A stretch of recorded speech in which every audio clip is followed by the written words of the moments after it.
मित्रों, क्या आप जानते हैं कि कामधेनु गाय क्या है? धन्वंतरी वैद्य का जन्म कैसे हुआ? शिव का नाम नीलकंठ कैसे पड़ा?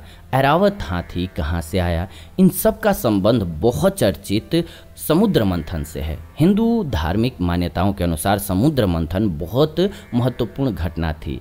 इसने देवताओं को अमर कर दिया और साथ ही साथ इतनी सारी नई नई चीज़ें निकली जो कि उसके पहले अज्ञात थीं, यानी कि उसके बारे में किसी को पता नहीं था। दुर्वासा ऋषि के श्राप के कारण देवतागण सामान्य मनुष्यों के भांति हो गए थे, यानी कि श्रीहीन और शक्तिहीन हो गए थे। दूसरी तरफ दैत्यों का राजा बलि बहुत ताकतवर होता जा रहा था। सभी देवता विष्णु के पास गए। विष्णु ने सलाह दी कि असुरों के साथ संधि करके क्षीर सागर का मंथन करें, जिससे उन्हें अमृत मिलेगा, जिसे पी करके देवतागण अमर हो जाएंगे। देवताओं और दैत्यों के बीच संधि हो गई कि मंथन के दौरान जो रत्न निकलेंगे उसे आपस में बांट लिया जाएगा। विष्णु ने स्वयं कच्छप अवतार लिया, जिनके पीठ पर मंदार पर्वत रख करके वासुकी सांप को इस पर लपेट करके देवताओं और दैत्यों ने समुद्र मंथन किया। इस समुद्र मंथन से 14 रत्न निकले। तो आइए जानते हैं किसको कौन सा रत्न मिला था।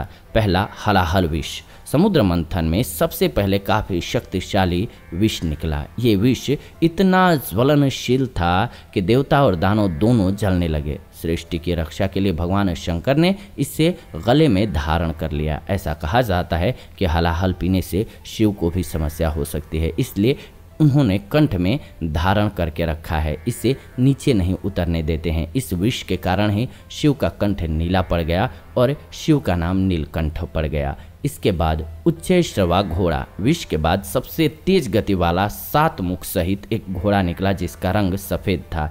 इस घोड़े का नाम उच्चैश्रवा था। ये घोड़ों का राजा था। पहले तो इसे दैत्यराज बलि ने रख लिया, कालांतर में ये इंद्र के अधीन हो गया। इसके बाद निकला ऐरावत हाथी।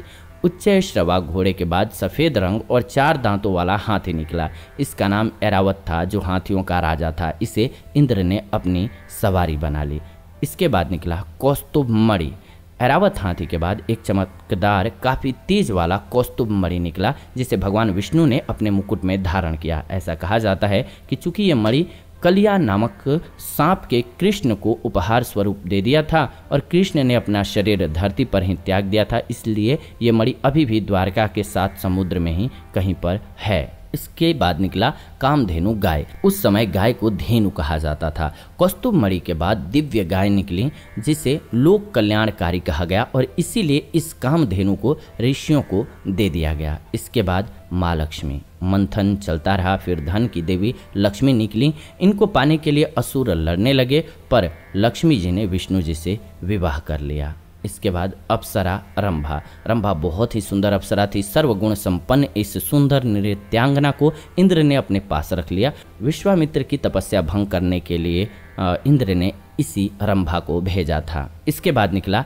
पारिजात पुष्प। मंथन प्रक्रिया में इसके बाद कल्पतरु नामक पेड़ निकला, जिसके पुष्प देवताओं को बहुत पसंद आए। स्कंद पुराण और विष्णु पुराण में पारिजात को कल्प वृक्ष कहा गया है। कल्पतरु भी देवताओं की ही हिस्से आ गया। इसके बाद वारुणी देवी। वरुण का अर्थ होता है जल। ये देवी मदिरा लेकर के मंथन से निकली, इसीलिए इन्हें वारुणी देवी कहा गया। वारुणी देवी को असुरों को दे दिया गया। इसके बाद पांचजन्य नामक एक दिव्य शंख निकला। ये शंख विजय, समृद्धि और यश का प्रतीक था। इसकी ध्वनि भगवान विष्णु को भा गई, इसलिए इसे विष्णु को समर्पित कर दिया गया। आज भी विष्णु जी की पूजा में शंख अवश्य बजाया जाता है। इसके बाद चंद्रमा। शीतल प्रकाश देने वाले चंद्रमा की उत्पत्ति भी मंथन से ही हुई। चूंकि ये जल से निकला, इसलिए इसका जल पर काफ़ी प्रभाव पड़ता है। समुद्र में ज्वार भाटा का कारक चंद्रमा को ही माना जाता है। इसकी शीतलता की वजह से ही शिव ने इसे अपने शीश पर धारण कर लिया। इसके अलावा भगवान धन्वंतरी। मंथन से ही आयुर्वेद के जनक भगवान धन्वंतरी का जन्म हुआ। इन्होंने ही देवताओं और ऋषियों को चिकित्सा शास्त्र की जानकारी दी। ये भी विष्णु के अधीन हो गए। इसके बाद निकला अमृत कलश। जब धन्वंतरी देव उत्पन्न हो गए तो उन्हीं के हाथ में अमृत कलश था। इस अमृत को पीने वाला अमर हो जाता, इसीलिए देवताओं और दानवों में युद्ध छिड़ गया। विष्णु ने बड़ी चालाकी से एक सुंदर युवती का रूप धारण किया, जिसका नाम मोहिनी था। मोहिनी ने चालाकी से देवताओं को अमृत पिला दिया और सारे देवता अमर हो गए। राहु नामक दैत्य ने छल से अमृत पान कर लिया।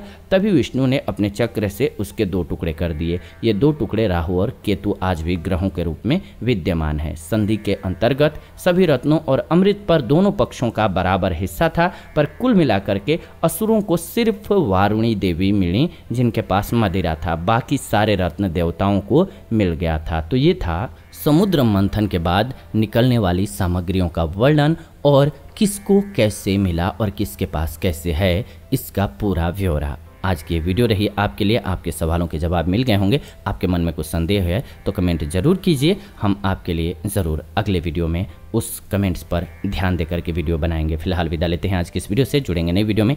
आप सभी खुश रहें, आनंदित रहें। ये वीडियो देख रहे थे जीवन जीने की कला स्पिरिचुअल चैनल के माध्यम से। बने रहिए हमारे साथ। वीडियो को लाइक, शेयर और कमेंट करते रहिए।